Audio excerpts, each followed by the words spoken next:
He's big. He's bad. He's the king of all movie monsters.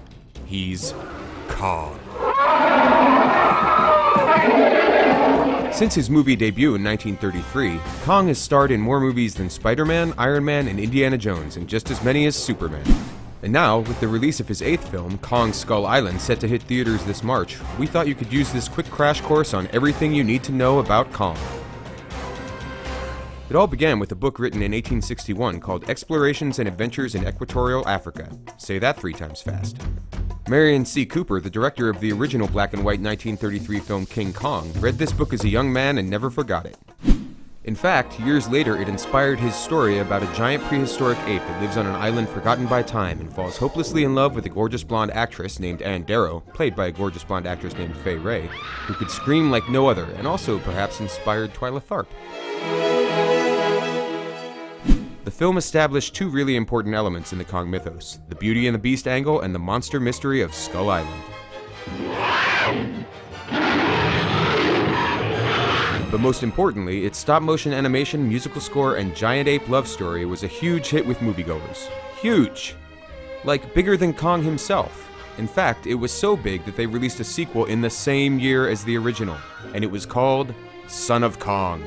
Skipper, believe it or not, there's a little Kong. The story goes like this. Carl Denham returns to Kong's island in search of a lost treasure, but instead he finds Kong's albino son. There's not much more you need to know after that, except that we meet more crazy creatures, everything goes to hell, and in the end, little Kong dies as the island sinks into the ocean. Aww. The world clearly needed a moment to recover because, aside from blatant ripoffs, yes, we're looking at you, mighty Joe Young and Konga, Kong lay low until 1962 when Toho Studios brought us King Kong vs. Godzilla.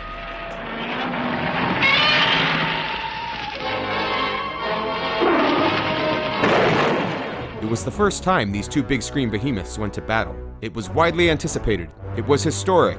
It was kind of lame. But we did get to see Kong float through the sky holding some pretty yellow balloons, and that was awesome.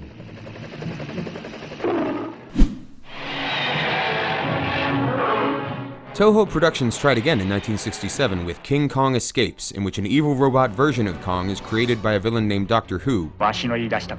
No, not this one. Who hypnotizes the real Kong. Wait, what? Yup, and to confuse things more, it's all loosely based on a 1966 Rankin Bass cartoon called The King Kong Show. Ring a bell? Let us jog your memory. King Kong, you know the name of King Kong, you know the name. While Kong Escapes was a minor hit, Toho wanted desperately to keep milking the Kong franchise, but rights issues got in the way of future film plans, so we never saw another Toho Kong movie. The Kong suit, however, was recycled for the Go Green Man TV series. And that was just as exciting. Kind of. We didn't see Kong again until the 1976 remake, King Kong. It's a nice, sweet monkey. That film is notable for many reasons, and this awesome film poster is at the top of the list. Yes, that's Kong straddling both Twin Towers. While the movie remake was a hit with audiences and the cinematography blew us away, Jessica Lange, Charles Grodin, and the rest of the cast didn't quite cut it. Except for Jeff Bridges, who was like, am I the only actor taking this movie seriously? Anyway, in the end, the movie fell flat and Kong died again. But in Hollywood, if you're a money-making beast, you never really die. You just get bad sequels, which might be even worse.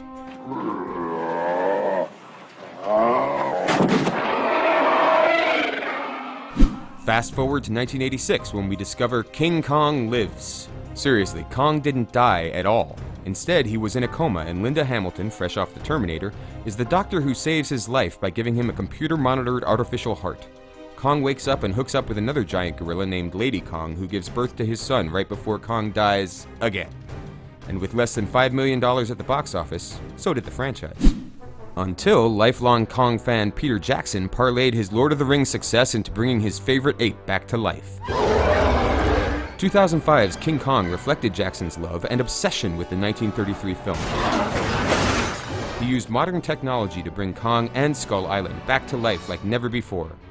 He even brought back a scene that was cut from the original film, the Spider Pit sequence, a Kong aficionado's dream come true, an arachnophobe's nightmare. But after Jackson's critically acclaimed box office hit, where else could we possibly go with Kong?